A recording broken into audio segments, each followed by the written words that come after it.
Oi, gente! Boa noite, meu povo. Me pegava de costas, né? Desculpa. Tava anotando aqui algumas coisas para conversar com vocês. Adriana Helena, boa noite, tudo bem? Me diga você se o som tá bom? Você tá me ouvindo bem? Estou utilizando aqui. Rapster, boa noite, meu querido. Como é que você vai? Nunca mais me vi pelas redes sociais. Tá bem? Eu acho que o som do áudio tá aqui deve estar alto. Tá baixinho assim. Vocês estão bem? Entraram assim no susto? Ou sabiam que hoje a gente ia ter uma live? Me digam aí. Sabiam? Ou não? Vocês sabem com quem é a live hoje? Vocês estão me ouvindo? Estão me ouvindo? Professor Luiz, boa noite, professor. Me digam se vocês estão me ouvindo.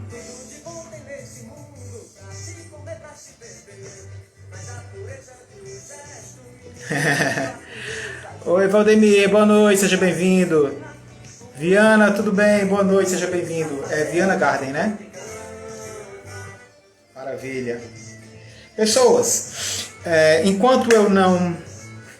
Maravilha, Luiz. Estou experimentando esse negocinho aqui. Da outra vez eu experimentei com o Wagner, que foi o meu outro convidado, mas aí o som estava alto. Aí eu fui escutar, ficou ruído, chato. Tá tendo algum outro ruído aqui para vocês? Estou escutando algum outro ruído? Doutora Ivana, boa noite.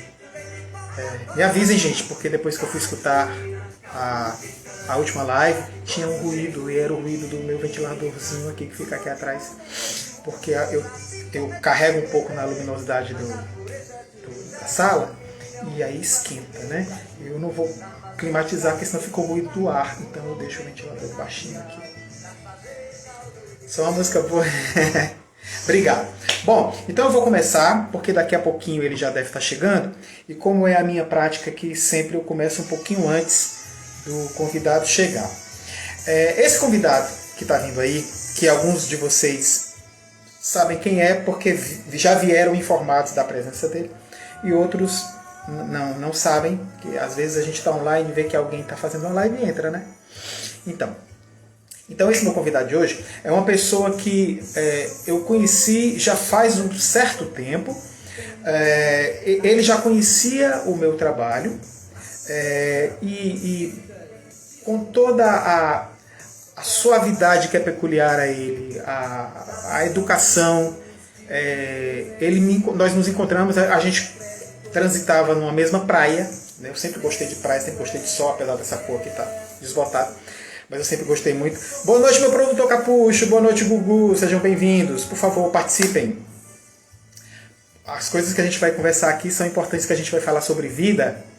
E aí vocês podem fazer a pergunta que quiserem, todos vocês. Bom, então retornando. Então a gente estava numa certa praia e ele era adepto do futebol de praia, né? E chegou até onde eu estava, numa barraquinha que eu estava. Isso já final de tarde. E se apresentou, e eu lembro como se fosse hoje. Eu estava sentado numa cadeira assim, e ele chegou, começou a conversar e tal, e daqui a pouco ele já sentou, ficou de joelhos assim na areia, e a gente conversando. E eu não sabia nada sobre ele, né? Não sabia o que ele fazia, não sabia o nome, nos apresentamos ali na hora, né? Ele se apresentou e tal. Mas não sabia nada a respeito dele. Mas com pouco tempo e com uma conversa extremamente fluídica e suave, nós já estávamos conversando uma série de coisas. Ele já conhecia uma boa parte do meu trabalho e era habitual em alguns shows. E assim ele se manteve com o passar dos anos. Ele já e se manteve com o passar dos anos. Até que um belo dia eu soube, decorridos alguns anos, logicamente, até que um belo dia eu soube que ele levou a mãe dele para assistir o meu primeiro show temático, que foi o Marcos Música Brasileira, que eu comecei a temporada no Teatro do Sesc, no antigo Emiliano Queiroz, né, que é um teatro que já não existe mais.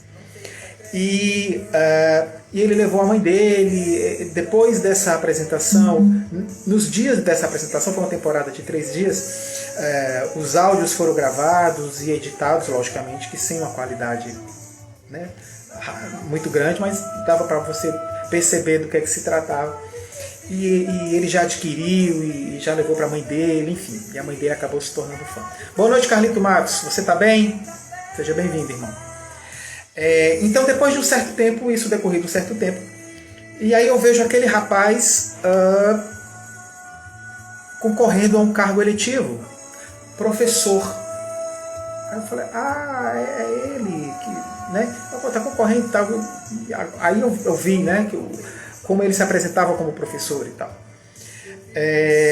Decorrido um certo tempo, ele estava, eu vi na sua função de militante do seu partido e defendendo as suas bandeiras, enfim, e atuando como político na Câmara Municipal. Sou um fã muito grande de todas as pessoas que sabem se colocar, que sabem dialogar sem ferir, né, sem precisar agredir, mesmo que as opiniões sejam opostas. Eu acho que esse aprimoramento da educação passa muito pela lapidação também do espírito. Então eu fiquei muito feliz em convidá-lo. Semana passada nós tivemos aqui o engenheiro, e eu chamei de empreendedor social. Nem perguntei se ele gostou desse título, se ele se apresenta assim, mas eu chamei assim, que foi o Wagner Barbosa. Tivemos uma conversa maravilhosa que fluiu bastante. E hoje nós teremos essa figura que todos nós na cidade já conhecemos, principalmente nós que atuamos no ambiente da cultura. Sabemos do quanto ele é habitual em lançamentos de livros, em shows, ele adora música, em apresentações de teatro, enfim, ele é um cara que consome música, ele é um historiador, ele conhece da vida pessoal de uma série de nomes emblemáticos da música brasileira, né, da história da música brasileira, e eu fico muito feliz em poder ter a presença dele aqui hoje e trazer para vocês uma fração de conteúdo sobre um lado da vida dele que a gente não sabe, né? Para se chegar a ser um cidadão com esses contornos e mais algumas outras coisas, é preciso ter um backup memorial, é preciso ter uma série de estímulos que fazem com que esse cidadão se torne a pessoa que é. Então, sem mais delongas, senhoras e senhores, com os nossos aplausos para o professor Evaldo Lima. Boa noite. Boa noite, Marcos Café. Que imensa alegria. Hoje é quase uma fanfic aqui, viu? Quero te confessar que é um diálogo de fã para uma grande referência estética, musical, melódica, ética. Eu tenho muita admiração, muito respeito pela história, pela sua trajetória e por seu talento. É uma alegria te encontrar nessa noite. Ô, meu filho, a alegria é minha. Você ouviu o que eu falei antes? Deu para ouvir, não? Estava ligado então, aqui, claro. Então, eu lembro, e eu tive que, não precisei fazer muito esforço, mas eu queria construir assim, um desenho rápido desse nosso primeiro encontro até chegar aqui, porque eu lembro do primeiro dia que nós nos encontramos na praia, que eu não sabia do Evaldo, mas o Evaldo já sabia do meu trabalho, e ele tem essa forma de se portar mesmo, assim, né?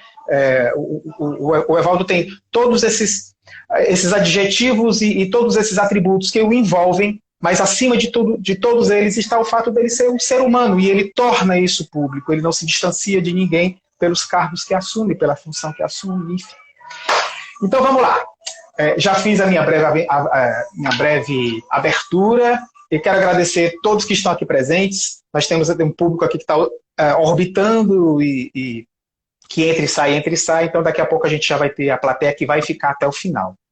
Mas eu quero saber de você, Evaldo, e quero que você conte aqui pra gente como era Bom, primeiro, como é que é a tua formação familiar?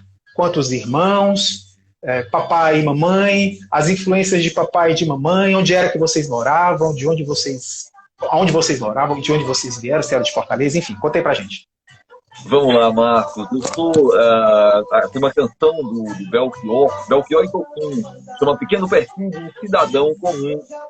Sim. Ou uma outra canção também do Belchior, eu sou apenas um rapaz que vem do interior, né, latino-americano que vem do interior. Eu sou de uma família que foi tangida pela miséria mesmo, no sertão do Ceará, lá de Boa Viagem. Uma família Sim. de 8 irmãos que veio aqui para Fortaleza em busca de melhores condições de vida, aquela coisa bem vidas secas. Tinha até um cachorro no meio da história, viu, Marcos? Não era a baleia lá do Graciliano, não, mas era um cachorrinho muito peduro, preto e branco. Como lá em casa todo mundo gosta de ferroviário, eu arrumei uma coleira vermelha para chamar o cachorro de Ferrinho. Então ele era preto e branco, mas tinha uma coleirinha vermelha que chamava Ferrinho. Então nós somos 8 irmãos com as trajetórias as mais diversas. E desde muito cedo, eu tenho esse sentimento da importância da música. Eu posso afirmar que a música ajudou a formar o meu caráter. Na verdade, as trajetórias, as referências estéticas, eu ouso dizer até que políticas vêm dessa minha formação musical. Então, dessa paixão pela música, especialmente a música cearense. Sim. E aí, sobre a relação de família, o que era que você ouvia nos primeiros anos de vida, no convívio com essa moçada toda? Você dos filhos, como é que é a ordem aí? Você é qual? Eu sou mais jovem, de uma família de 8 irmãos. Destes, todos eles gostam muito de música. Eu vou destacar aqui 2. O Evandro, que é o irmão mais velho, que a gente está aqui, foi ele que conduziu essa chegada aqui para Fortaleza, e ele gostava muito da música brasileira mais tradicional, né? Luiz Gonzaga, Roberto Carlos, né? Gostava de Raul Seixas, gostava dessas referências.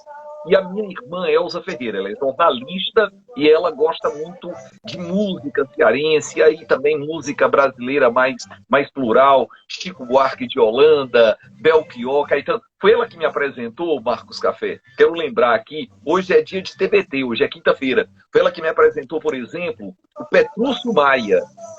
Maia.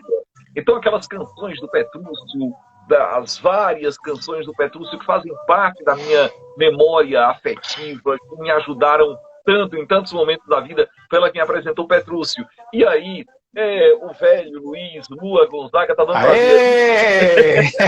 veio fazer companhia pra gente, o seu Antônio Gonçalves da Silva, o seu Patativa está por aqui também, o seu Raimundo. Olha aí, Raimundão! Está aqui também. E também, já que eu estou falando dele, o Belchior também veio fazer uma visita para você nessa noite. Bigodão. A minha família é muito musical. Você tem uma ideia? Eu sou professor, né, por formação, sou historiador por formação. E comecei a dar aula muito cedo.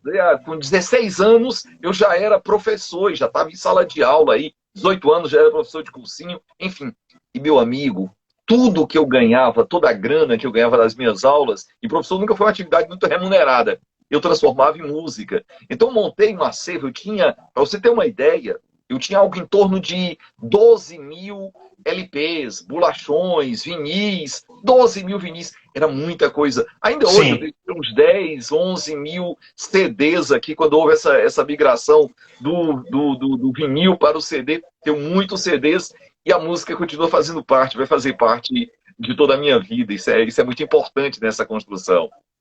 O que é que você acha que você traz como herança da formação do teu gosto musical?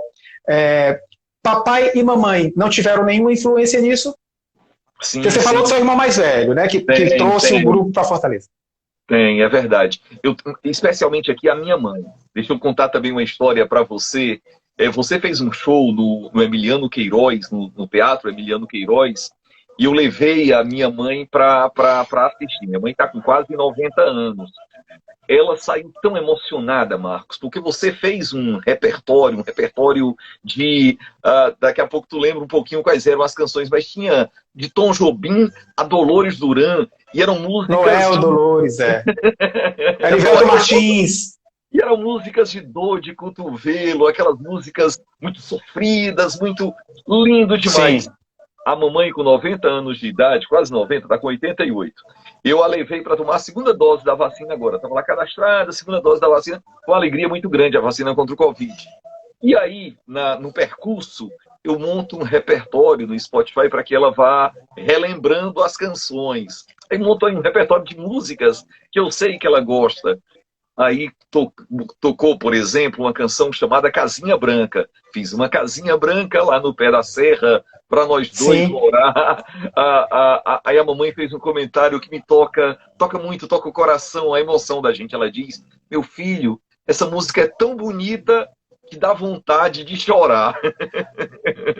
Então, essa referência mais da Erivelto Martins, Dolores Duran, Renato Teixeira, ela gostava do Renato Teixeira, daquelas músicas Sim. de Romaria, coisas, enfim.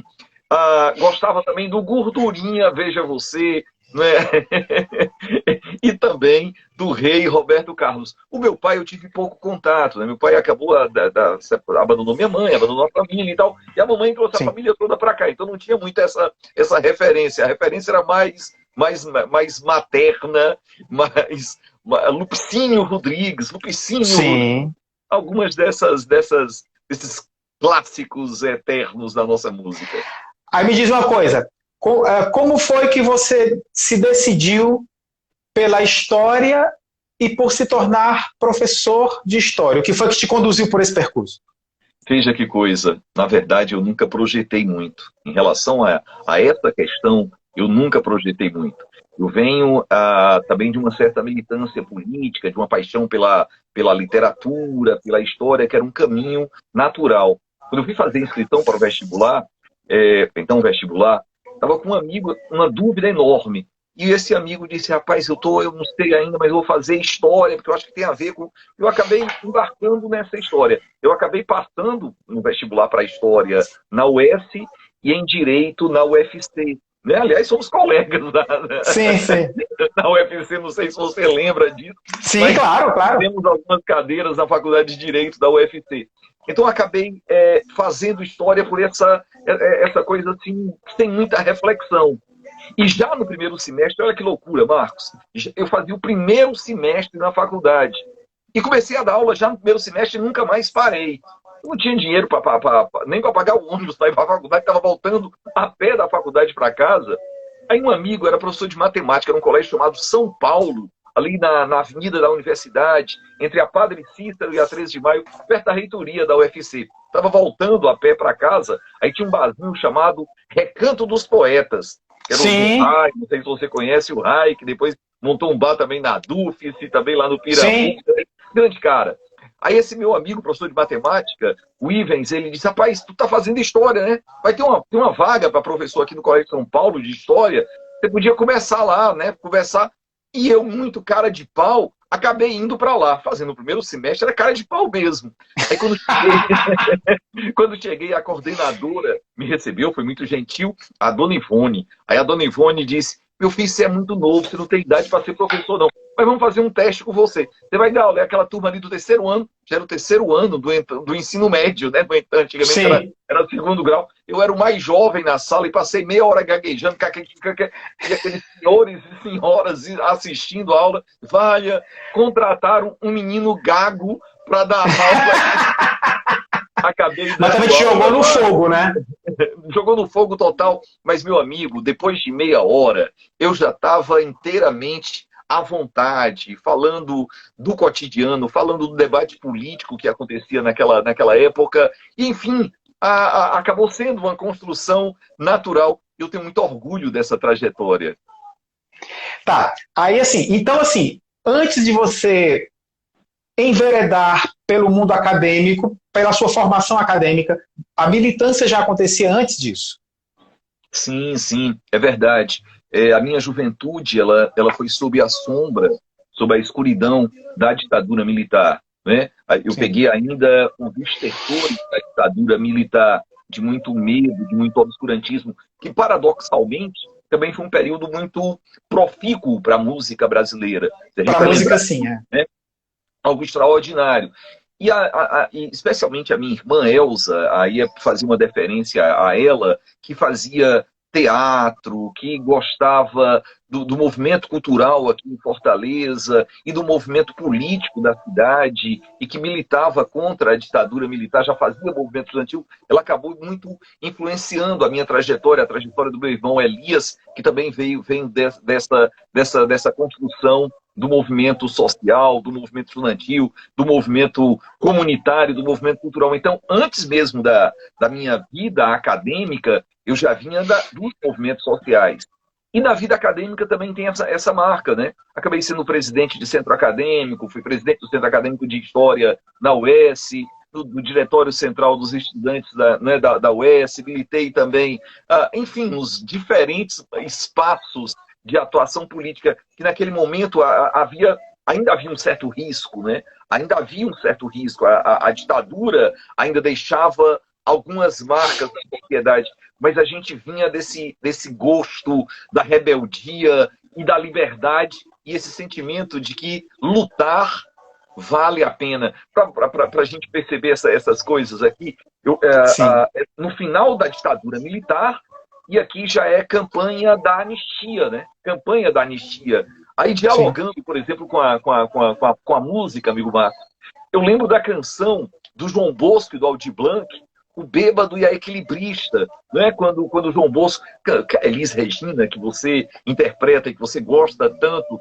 a nossa pimentinha Elis Regina fala do Brasil que sonha com a volta do irmão do Enfio, irmão do Enfio era o Betinho, né? Exilado com tanta gente que partiu no rabo de foguete, choram Marias e Clarices. A Clarice era a Clarice Herzog, a viúva do Vladimir Herzog, o jornalista que morreu sob tortura durante a ditadura militar. Ou então o Belchior, né? O Belchior, quando ele fala minha rede branca, meu cavalo, há muito tempos que eu estou longe de casa e nessas ilhas cheias de distância, ele também está falando da anistia, da volta dos exilados políticos ao Brasil. E dentre esses exilados estavam Paulo Freire, Leonel Brizola, Miguel Arraes. Era a gente redescobrindo o encanto da sociedade brasileira e a música dialogando com esse momento que a gente estava vivendo. Sim, mas você sabe, assim, Evaldo, já que você entrou nesse assunto, porque eu ia já, como você falou, o meu raciocínio foi o oposto. Eu achei que você tivesse adentrado no meio acadêmico e depois tivesse começado a militar, mas como a gente está sabendo disso agora, né? Então, já que você entrou sobre esse assunto, eu vou fazer só uma observação com relação ao quanto é valioso na formação de qualquer cidadão brasileiro passar por uma educação política. Porque se a gente vive hoje esses dias de perceber um volume absurdo de pessoas que apoiam o estado de coisas que a gente vê no Brasil desses dias, é porque certamente essas pessoas não tiveram a oportunidade de, na sua formação, passarem por uma educação política, perceberem a história da política nacional, desenvolverem um pouco de empatia ao sofrimento de tantas pessoas que vivenciaram esses períodos nebulosos, esses momentos nefastos que não foram poucos, né?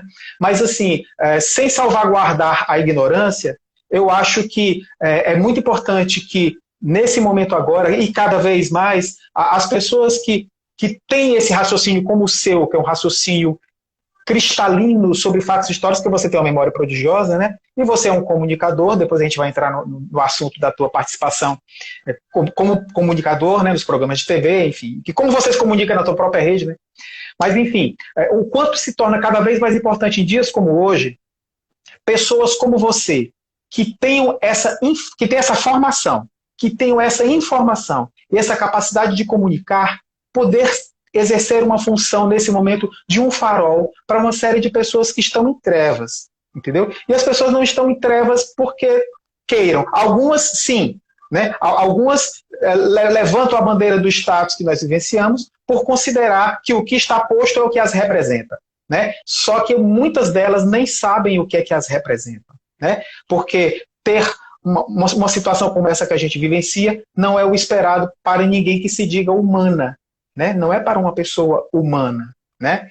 Então, enfim, mas sem querer politizar a questão, eu te faço essa colocação sobre no ensino brasileiro atual, aonde os alunos, ensino público, ensino privado eu sei que provavelmente não tem, mas eu lembro que na época eu venho descobrindo, eu venho desmistificando a minha própria educação, porque eu fui um aluno que não tive formação política. Eu tive várias oportunidades de ter formação política, mas eu não tive. E eu devo confessar que em alguns momentos eu fiquei confuso, porque como eu não tinha aonde apoiar a minha argumentação, eu ficava oscilante durante o período, né? No período de adolescência, de juventude, você ficava assim meio...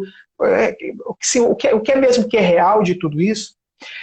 Nesse momento agora, na educação brasileira de agora, o que é que falta para que os adolescentes, os jovens que estão ingressando aí no ambiente universitário, que estão saindo do ensino fundamental agora, né? No médio. Do ensino médio. Estão saindo do ensino médio. Pronto. O que é que falta nesse momento, a título de educação, né, dessa educação formal, se oferecer para esse público a informação correta sobre a história do Brasil e fazer com que se desenvolva um senso crítico sobre o que está posto agora nesse momento? Nesse momento, Marcos, é algo que a verdade está colocada em xeque. A gente vive uma vertigem avassaladora de produção de factoides, de ignorância, de muitas mentiras. Algo que me assusta profundamente, por exemplo, é que as pessoas, hoje um grande número de pessoas no mundo acredita que a Terra é plana. Como, né? Movimentos, né? O movimento do terraplanismo, isso é movimentos contrários à vacinação, movimentos absolutamente retrógrados e eivados de ignorância e de preconceito. A educação nunca esteve tão sob ataque quanto no momento que a gente está vivendo. Por isso, esse é um instante também de resistência, de valorização dos professores, das professoras, dos nossos mestres, da escola. O Ministério da Educação, por exemplo, tem sido, nos últimos anos, desde a emergência desse novo cenário da presidência da República, enfim, vem sendo um reduto de uma extrema-direita completamente irracional, que bebe das ideias de um lunático astrólogo que mora lá na Virgínia, nos Estados Unidos, e que é o guru ideológico dessa moçada toda. Então, hoje, o trabalho que é feito nas escolas é um trabalho de resistência mesmo, nas escolas e nas universidades. Meu amigo, vou aqui politizar um pouco a nossa conversa. Me permita um minutinho. O ex-presidente Lula, a partir de uma decisão monocrática lá do Supremo Tribunal Federal, os processos do ex-presidente Lula, você que é um operador de direito e sabe muito bem disso, todos acabaram sendo, as condenações foram todas anuladas por causa de um elemento fundamental do devido processo legal, que era a ausência de um juiz natural. Então o ex-presidente Lula, ele não tem mais nenhuma condenação e o processo reinicia do zero, porque o juiz natural passa a ser Brasília e não a República de Curitiba. Certo. Aí explica melhor para quem está assistindo a gente e não sabe o que é o juiz natural. Porque não existe um juízo universal. Não existe um juiz que esteja apto a julgar todas as causas que chegam até ele. Que existem determinados objetos que deveriam ser feitos exclusivamente a um determinado juiz. Não é o caso. A crítica que mais se pode fazer a um juiz, porque o juiz ele tem que ser imparcial, ele tem que ser equidistante entre as partes, e dar o devido processo legal, a ampla defesa, o contraditório, enfim. E o que acontecia lá em Curitiba, objetivamente, não era isso que acontecia. Meu amigo, esse é o caso do ex-presidente Lula, que passou mais de 500 dias na cadeia por um processo que agora voltou à estaca zero. Mas, meu amigo, o reitor da Universidade, acho que foi de Santa Catarina, que é acusado, as acusações as mais absurdas, e ele não suportou, ele acabou se suicidando e hoje ele é inocente. Quer dizer, esse linchamento que está sendo praticado, eu acho que a gente precisa aprender a respeitar, a conviver com as diferenças, com a pluralidade, com a diversidade. A escola tem que ter esse ambiente de pluralidade, de diversidade, de respeito entre professores e professoras e alunos e a comunidade escolar. Essas coisas que a gente sabe que acontecem no chão da escola. O que nós precisamos é valorizar a educação, valorizar a ciência, a cultura. É somente isso que será capaz de nos emancipar, de nos libertar desse cenário de escuridão que a gente está vivenciando. Tirar dessas trevas, né, Valdo? Bom, deixa eu ver aqui o que era que eu ia te... Bom, vamos falar sobre a tua participação nos programas de televisão como comentarista, não. Você produzia quadros que falavam da cidade, não era isso? Você não teve esse momento? Demais. Isso era bacana demais. Sim. E com esses quadros, Marcos, eu acabei passeando pelas várias emissoras de TV aqui do estado do Ceará. Passei pela TV Diário, pela TV Cidade, pela Jangadeiro, pela TV O Povo, pela então TV O Povo. Tive vários apresentadores dos quais eu participei dos seus programas e tinha um quadro, a essência fundamental era a seguinte, era um quadro chamado O Historiador, ou Entre Lugares. Sim.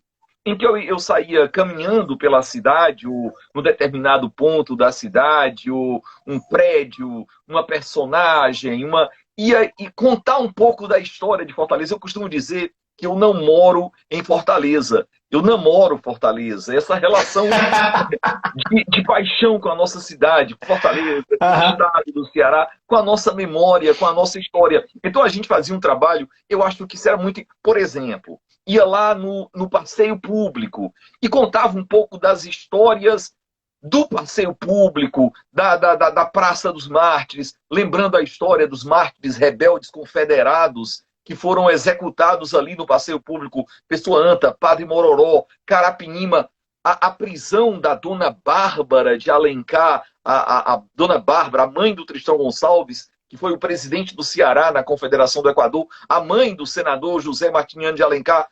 O senador Alencar é o pai do romancista José de Alencar, não é?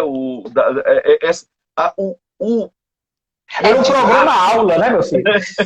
E era muito bacana. E eu tentava fazer isso sempre com alguma música. Quando eu ia falar sobre isso, por exemplo, eu colocava uma canção do Ednardo chamada Passeio Público. Nessa canção, o Ednardo fala: hoje, ao passar pelos lados das brancas paredes do forte, escuto ganidos de morte, vindos daquela janela.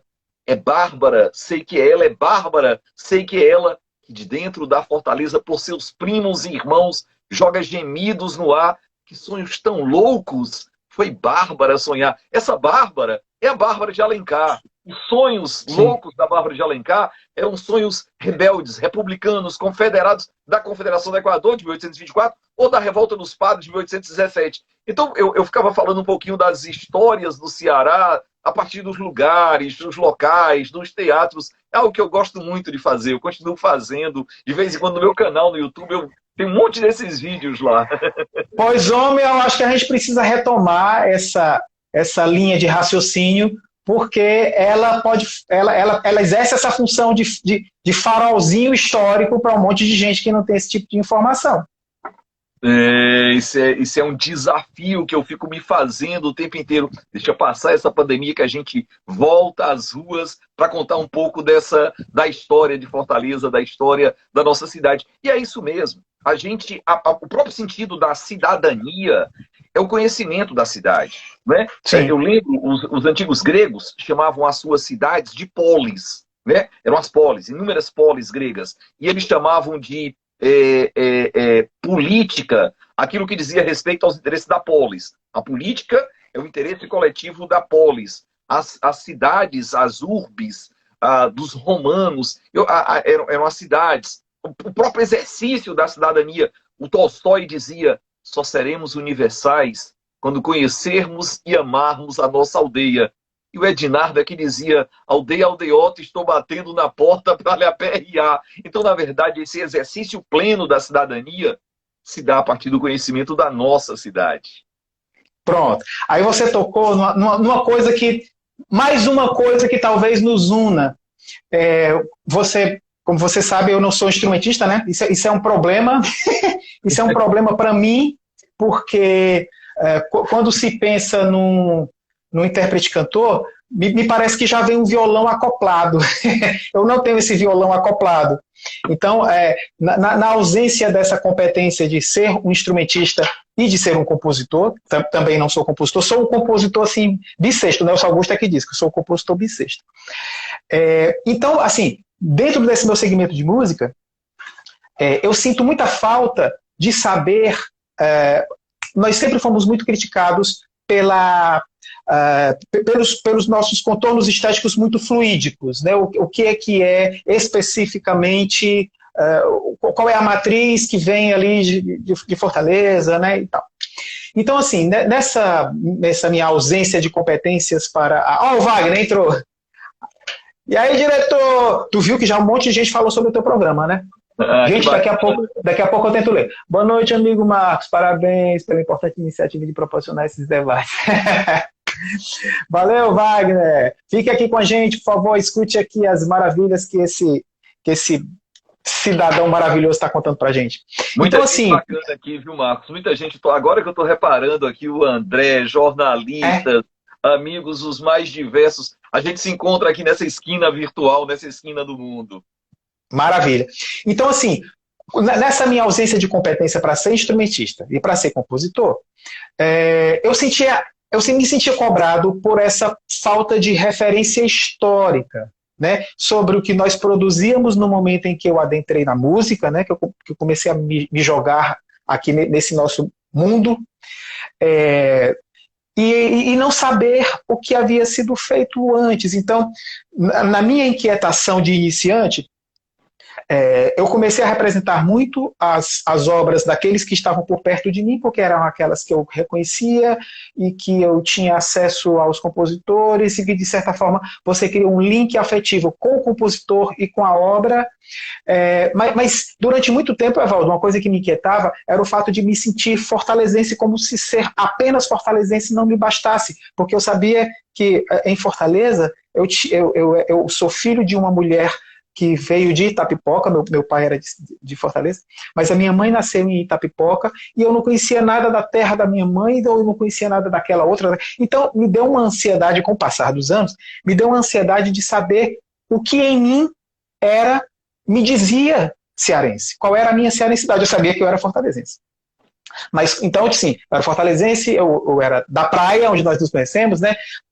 Praticante de esportes de praia, enfim. Mas onde era que estava a minha cearensidade? Então, com aquele show que você foi assistir, aquele foi o primeiro show temático, foi o Marcos Música Brasileira, a partir daquele, a minha inquietação foi se tornando um pouco mais específica, porque aquele foi o primeiro show que eu montei temático. Naquele show eu tive as participações do Emerson Maranhão e do Antonio Aparecido, tanto fazendo roteiro, como fazendo pesquisa de repertório, fazendo sugestões e tal. Então, assim, quem finalizou tudo foi eu com os meninos, mas eles influenciaram muito no conteúdo. Você lembra que tinha textos do Caio Fernando Abreu? Eu lembro Ana Cristina César, Caio Fernando Abreu, Fernando Pessoa.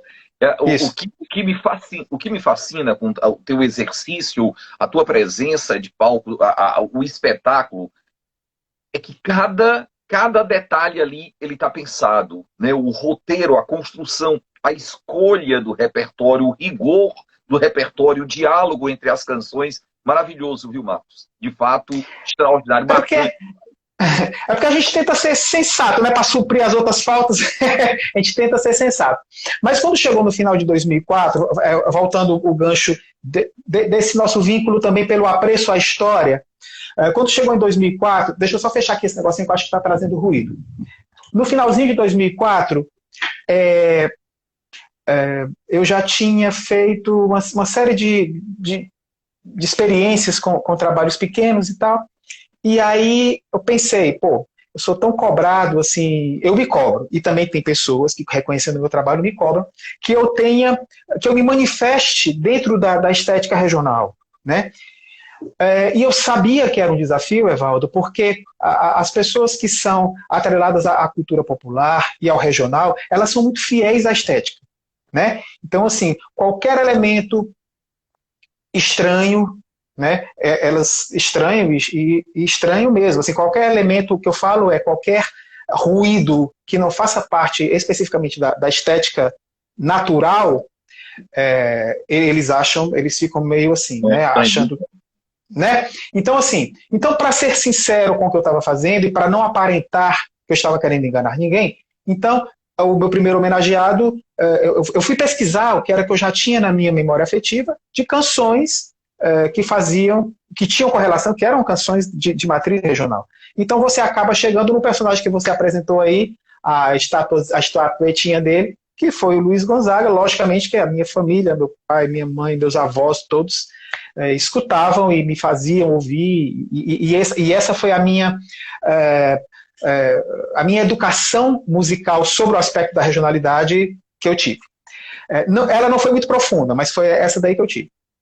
Aí foi que eu fui descobrir, através do Luiz Gonzaga e do reconhecimento das obras que para mim eram do Luiz Gonzaga, eu fui saber que tinha os parceiros. Aí eu fui descobrir tantos outros, entre eles Humberto, né? Então, em 2005, 5 de janeiro de 2005, eu estreiei aquela homenagem a Humberto Teixeira, que ficou em temporada aí durante 11 anos aproximadamente, indo e voltando, né? Não constante, logicamente, a gente não tem mercado para isso, mas indo e voltando. E aí o que acontece? Dia 5 de janeiro é o que é aniversário de quem? Do Humberto. E isso não foi planejado, apenas foi uma coincidência. Mas o que eu quero te falar com isso é que essa inquietação em saber até onde a produção que nós temos hoje nos vincula à história do nosso país é uma coisa que me interessa muito. E agora eu estou encantado com a obra do Lauro, cunhado do Humberto, né? Tanto que foi, né, na verdade, a parceria Humberto Teixeira e Luiz Gonzaga, a parceria deveria ser com Lauro Maia. Com o Lauro, Maia acabou indicando o Humberto Teixeira. O Nireis conta essa história de forma deliciosa. Pois é. Então, assim, mas aí eu estou descobrindo, para você ver como você vai, acaba encontrando assim, pedacinhos da história, e daqui a pouco eu vou chegar em mim. Entende? Então eu vou reconhecendo esses personagens todos. Logicamente que não conhecia o Humberto Teixeira, mas naquele período do Humberto, em 2016, eu conheci a Denise Dumont com o Pedro Álvares, que você conheceu, nosso querido Pedro, saudoso Pedro. Né? Então conheci a Denise, que é a filha única do Humberto, e depois ela vai ver essa live, viu? Depois a Denise, depois ela diz, ai, foi lindo, foi lindo. Então, enfim, para mim é muito importante descobrir esses personagens, saber como é que eles eram, como é que era o rosto deles, como era que eles se portavam. Esse meu bigodinho aqui é uma homenagem ao meu avô, é um bigodinho meio falso, porque eu quase não tenho, mas também é uma homenagem a alguns desses personagens, entendeu? Porque o Marcos não usa muito bigode, não. O bigodinho tá parecendo o bigodinho do Lauro Maia. Do Lauro Maia, pois é. Se bem que o dele era mais curtinho assim, né? Mas enfim, mas é uma... é o mesmo aqui. Aí, já nesse movimento de descobrir a história desses personagens, o que eu acho muito bacana, assim, e que é um dos meus combustíveis, foi saber que com personagens como Lauro, como Humberto e como alguns outros, a nossa produção musical está inserida na era de ouro do rádio. E a gente não fala muito sobre isso, né? Então, assim, nós somos um estado que tem sambas de renome, enfim, de amplitude, de reconhecimento nacional na história, né? E o outro personagem que esteve no momento seguinte, logicamente, da história, mas que esteve participando desse mesmo ambiente, foi o nosso recém-encantado Evaldo Gouveia, né? Então, Evaldo também é muito novo, mas estava fazendo parte desse movimento, né, desse momento da história. E assim, isso é importante para mim, Evaldo. Talvez a minha educação política esteja se dando mais fortemente porque eu estou estudando as obras e os personagens no momento em que eles estavam lá. Entendeu? Marcos, então, isso é fantástico. Eu vou te interromper aqui só por causa dessa referência aqui. Já você está falando aqui, o Humberto Teixeira, o nosso doutor do Baião, verdade, meu amigo. Mas essa referência aqui do Evaldo Gouveia. O meu Evaldo é em homenagem ao Evaldo Gouveia. O meu Ah, nome é é? uma homenagem, né? A minha mãe é apaixonada por aquelas canções maravilhosas do Evaldo Gouveia. Eu sou fascinado a passar a noite inteira escutando Evaldo Gouveia. E o meu nome é uma homenagem ao Evaldo Gouveia. Olha que maravilha. Pois então isso assim, isso para mim é importante descobrir, sabe? Saber aonde nós nos inserimos historicamente, porque quando a gente fala da história da música do Ceará, lembra-se muito da memória dos movimentos, né, dos dois movimentos, do Massa Feira e do pessoal do Ceará. Logicamente que eles são extremamente importantes. E, inclusive, eu estou lendo o livro que o Ednardo me deu sobre o movimento da Massa Feira. Porque conhecer os personagens isoladamente, saber quem são, saber a obra é uma coisa, mas você precisa saber da história que eles tiveram inseridos, né? Então, abri esse livro imenso aqui, vou te mostrar e mostrar para as pessoas que estão aqui com a gente. Peraí, ele está bem aqui, ó. Pegar esse livro aqui, esse aqui foi o Ednardo que me deu em 2016, lá no Rio. Eu fui participar de um evento, Canta a Democracia, lá no Circo Voador, a convite da Luciana Servo, e aí encontrei o Ednardo. 2016. 2016. Agora, é recente. Sim, lembro. Então, que inclusive cantei uma música do Abdor Al-Jamacaru. Aí, o Ednardo, depois, lá nesse período, ele me entregou. Sim, maravilhoso. Massa Feira livre. Aí eu tô lendo aqui, tá marcadinho aqui porque eu tô lendo. E assim, é bom saber, isso dá uma sensação de você estar inserido dentro de uma história, né? Com eles eu me sinto mais perto, né? Logicamente. Com eles eu me sinto mais pertinho, assim, porque apesar de, no período da Massa Feira, eu ter, sei lá, 12, 13 anos de idade, não sei, mas eu conheci uma parte deles. Para você ver, ó, o Evaldo, só fazendo um backup do meu espaço geográfico. O Evaldo morou na Rua Assunção. Eu nasci e cresci na Rua Assunção e a casa dele era bem pertinho da minha. Logicamente que ele morou muitos anos antes de mim, né? E foi embora. Impressionante. Mas ele morou lá. Fausto morou lá perto. Fagner morou lá perto. Jorge Helder morava 2 quadras lá de casa. Eu não sabia. Fui saber esse ano, lá no Festival da Assembleia Legislativa. Não, eu morei na Floriano Peixoto. Onde? O Jorge Helder. O Jorge Helder agora, ele dirigiu a live da Maria Bethânia, a coisa mais linda do mundo, e a gente aqui morrendo de orgulho. Olha o Jorge Helder, olha a música cearense. Não é? Ele dirigiu, foi o diretor musical da live da Bethânia. É só Bethânia, Chico Buarque, é só isso, né? E ela mesma diz, o baixo mais desejado do Brasil. Ele não se vai descer com isso, não. Ele é um cara muito descolado dessas coisas, né? Mas, enfim, eu estou te falando isso só para colocar assim, aqui, já que você é um historiador, a gente ainda vai já chegar na história da cultura. Mas você é um historiador, você tem uma memória prodigiosa e tem essa formação que você consegue concatenar os fatos e fazer essa leitura e reunir o sentido das obras e tal. Esse é um dom, Evaldo, raro, que eu acho que você sabe que você não encontra muitos de você pela rua, né? Acho que você sabe. Não é jogando confete, é porque é sempre um momento de aprender com esse teu raciocínio. Às vezes você fica meio atônito, assim, porque é muita informação. Mas pessoas como você são pessoas raras pelo volume de informação que tem. E eu, como espiritualista, acredito que essa informação não é só dessa vivência. Ela vem de outros momentos e elas vão brotando além daquilo que você absorve nesse momento. Mas o que eu quero te falar é que, para mim, importa muito essa característica da historicidade, existe essa palavra? Historicidade. De você saber da sua história, do movimento dos seus, aonde nós estivemos colocados assim simbolicamente, né? Aonde a nação cearense esteve colocada na história desse nosso país. Esses personagens que a gente citou, que momento é que eles estavam vivendo no Rio de Janeiro? Foi antes da ditadura? Foi durante a ditadura? Por que a música que o Lauro produziu com o Humberto foi samba?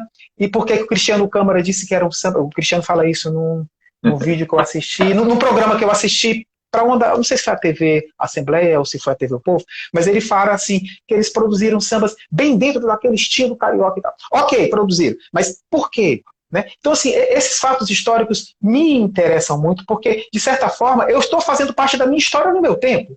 Né? Então, eu quero saber como é que eu como é que eu estou sendo lido nesse meu tempo, né? Como é que eu estou sendo, que personagem sou eu nesse meu tempo?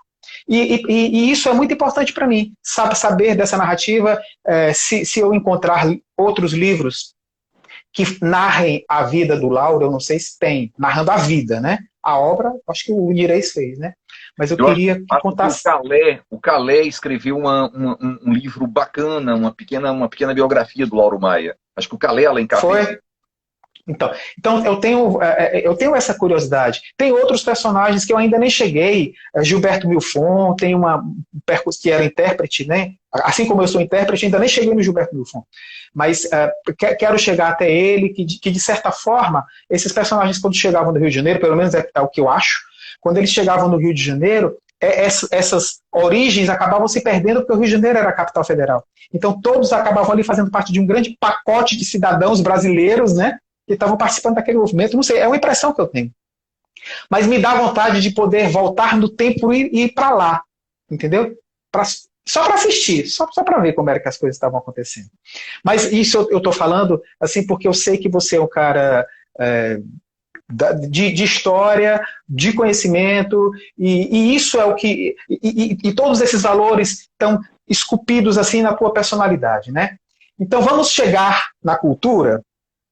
Vamos chegar lá? O ingresso no ambiente, estritamente no ambiente da cultura. Tá? Como foi que aconteceu? Você já tinha isso como projeto pessoal? Foi circunstancial, como você falou lá no começo, que foi circunstancial a questão da história, né? Como é que foi essa chegada na cultura? Porque, por aptidão natural, você já era da cultura. Pois é, sim. E essa era uma pauta muito importante desde o princípio da atuação parlamentar, né? Da atuação na Câmara de Fortaleza, a pauta da cultura. Eu tinha a prioridade da educação, né? Porque a minha base social era dos professores, das professoras, dos ex-alunos, alunas. Era a pauta essencial, era a pauta da educação e da defesa do direito à cidade, dos movimentos sociais. Aí, na segunda gestão do prefeito Roberto Cláudio tinha sido meu aluno, né? Foi meu aluno há algum tempo atrás. Do professor. Aí ele me convidou para cumprir essa missão na Secretaria de Cultura de Fortaleza. Havia alguns tensionamentos. E ele dizia, rapaz, Evaldo, esse é um gesto para a cidade. Eu tinha sido líder do governo na Câmara Municipal durante 4 anos. Lembro. É um gesto para a cidade, de colocar o líder na função de secretário de Cultura. E aí foi por esse caminho. E aí foi muito bacana, viu, Marcos? Porque tinha muitos problemas acumulados aí através dos anos, problemas bem antigos, e que a gente conseguiu dar algumas respostas. Vou te dar alguns exemplos aqui. Haviam inúmeros editais atrasados. A gente conseguiu zerar todos os editais, todos foram pagos. Equipamentos que estavam aí, né, na cidade, a gente conseguiu entregar o Teatro São José, o Centro Cultural Belchior, prestamos uma homenagem. Você cantou na inauguração do Centro Cultural Belchior, foi a coisa mais linda do mundo. Mercado Cultural dos Pinhões, bibliotecas nas comunidades, biblioteca no Conjunto Ceará, no Altran Nunes, todos os editais honrados, a retomada do calendário, do calendário cultural da cidade. Tem muita coisa bacana, especialmente a possibilidade de dialogar com a classe artística. Isso que é um diálogo muito tenso, não é? Porque a classe artística cobra, com toda razão, cobra bastante, e é importante seja essa espécie de antena mesmo, de onde os caminhos vão sendo apontados. Então foi uma experiência muito bacana. Por isso que eu fiquei muito à vontade agora, quando o prefeito Sarto me convidou para cumprir essa nova missão, agora como secretário executivo da Cultura. Sim. Você sabe assim, eu tenho alguns questionamentos pessoais para fazer, para fazer sobre a missão das secretarias de cultura.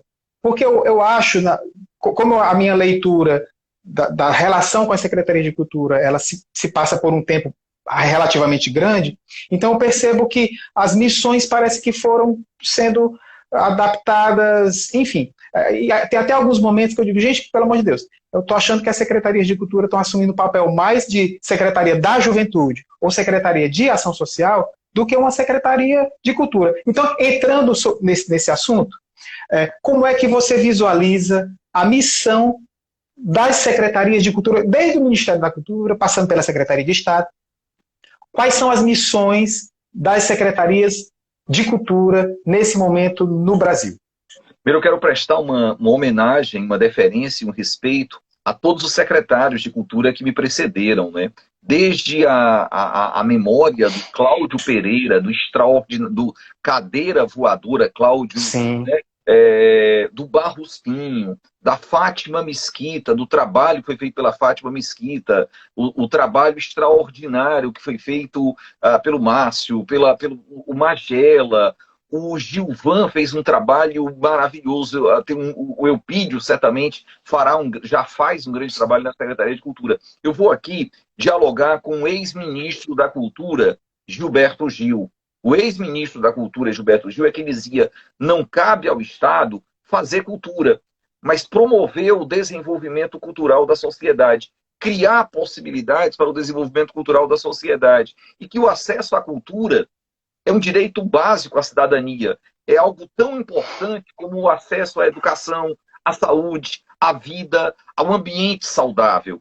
Que a cultura não é algo extraordinário, é algo ordinário, que tem que estar na cesta básica de todo cidadão. Talvez esse cenário aqui da pandemia tenha mostrado a imprescindibilidade da cultura nesse momento tão difícil para todos nós. Cada um de nós teve perdas, o nosso país teve extraordinárias perdas, encontrando aqui tantos amigos queridos, dá vontade aqui de saudar e dar um abraço a cada um deles. Saúde, homem, saúde todo mundo, saúde. Papinha, grande abraço, chefe. Chefe Papinha Rodrigues está passando por aqui. Então, o Márcio Caetano entrou também. O Márcio Caetano, meu amigo Márcio Caetano. Entrou então, muita gente bacana nesse cenário. Eu acho que é isso. Não cabe ao Estado fazer cultura, mas o fomento à cultura, né, a ação cultural, a política de editais, a abertura de espaços culturais, a parceria com a classe artística, isso é absolutamente fundamental. As várias linguagens, a valorização dos conselhos, o CONFIC, o Conselho de Proteção ao Patrimônio Histórico e Cultural de Fortaleza, o CMPC, o Conselho Municipal de Política Cultural, a parceria com a Secretaria de Cultura do Estado, aqui o meu amigo Piúba, o próprio Paulo Linhares, meu amigo Paulo Linhares. Agora me permita também, meu amigo, o Ministério da Cultura não existe mais. O Ministério da Cultura foi extinto no governo do Temer, e a trajetória da Secretaria Nacional de Cultura tem sido lastimável, não é? Você teve um ex-secretário nacional de Cultura, Roberto Alvim, que incorporou a personagem do Goebbels, do Joseph Goebbels, que era o ministro da propaganda do Estado nazista. Posteriormente, você teve a experiência horrorosa, me permita também, horrorosa. O pior papel que a Regina Duarte cumpriu na sua vida foi o papel de secretária nacional de cultura. Ela chegou a fazer a apologia às mortes durante o regime militar. E aí agora esse rapaz... Como, né? Como? É uma pessoa que não sabe em que mundo ela está, né?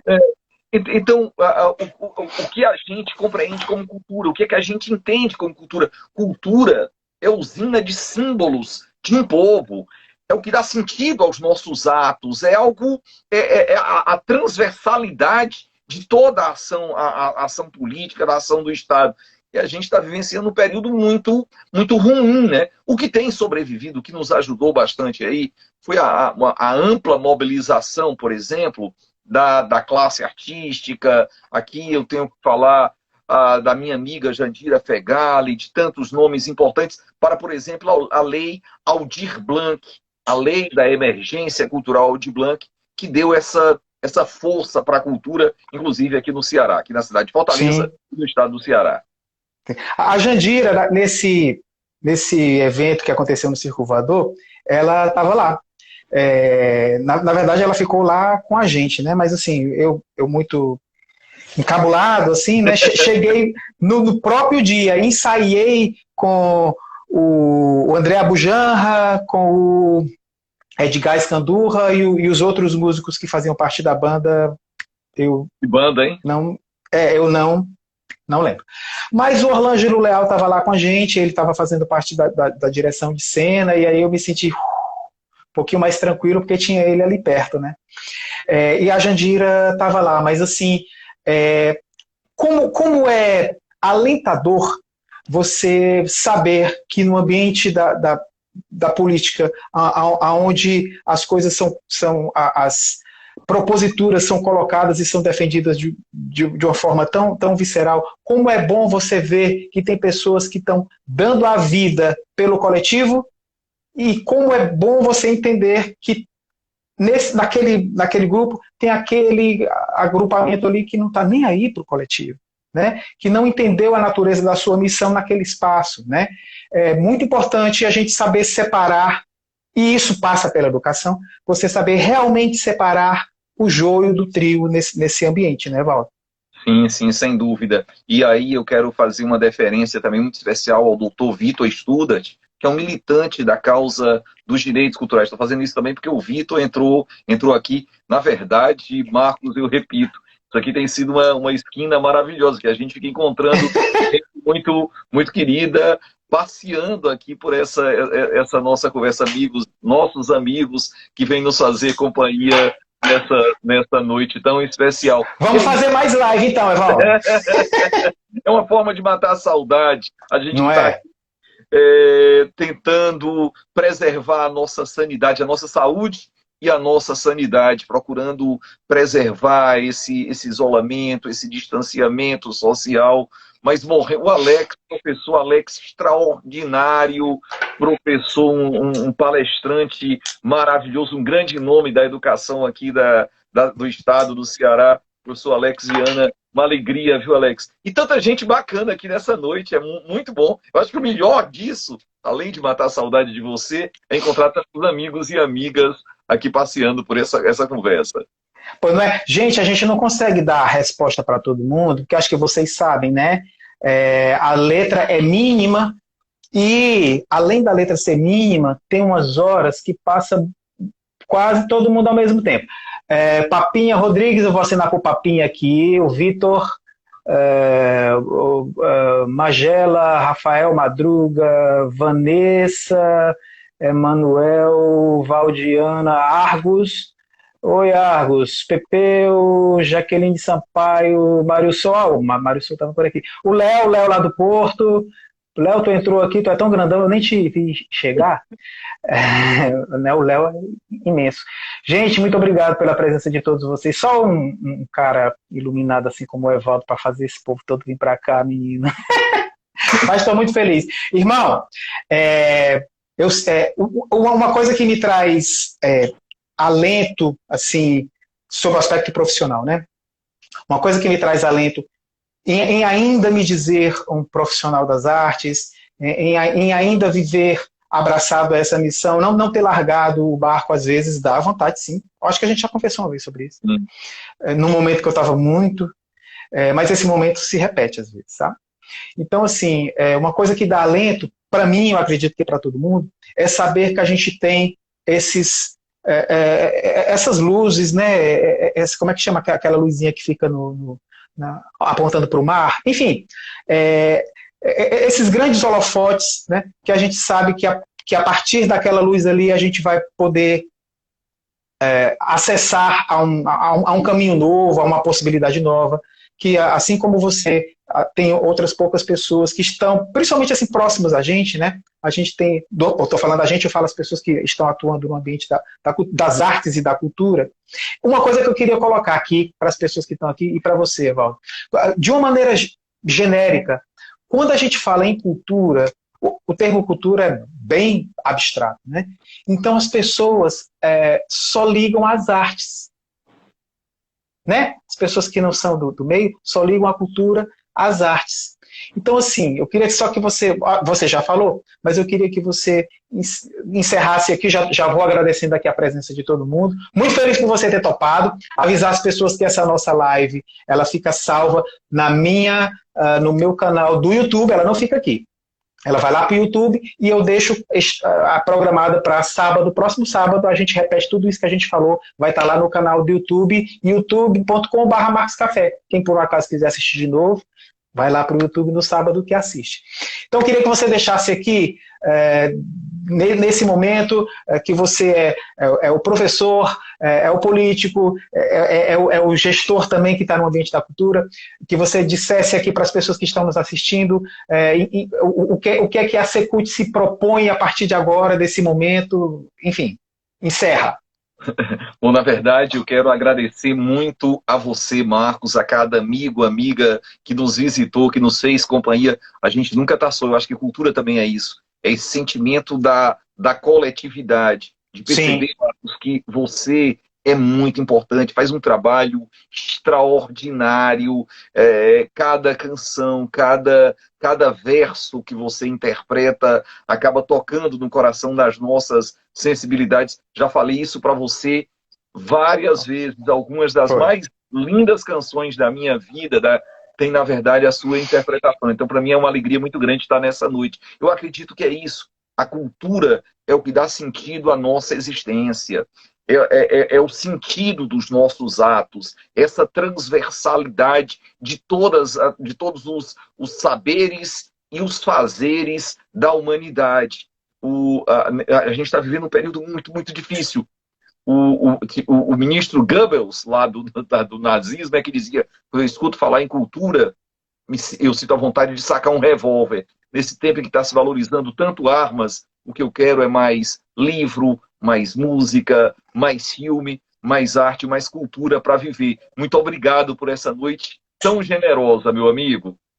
Eu te agradeço. Quero convidar todas as pessoas que estão nos assistindo a seguirem os perfis do Evaldo, quem não está seguindo, logicamente, ainda, né? Pelo Instagram, o canal do Evaldo no YouTube, o do Marcos Café aqui também. Tem tão pouquinha gente lá, gente, pelo amor de Deus. Entrem lá e se inscrevam, por favor. E dizer que é uma honra para mim, uma honra mesmo, né? Uma honra para mim estar aqui recebendo, nesse pequeno momento, nesse pequeno espaço, pessoas que para mim são tão importantes, como você, simbolicamente importantes, concretamente importantes como você. Obrigado por você ter topado, viu? Grande abraço, meu amigo. Boa Tchau, noite. meu querido. Boa noite. Até a próxima. Até a próxima.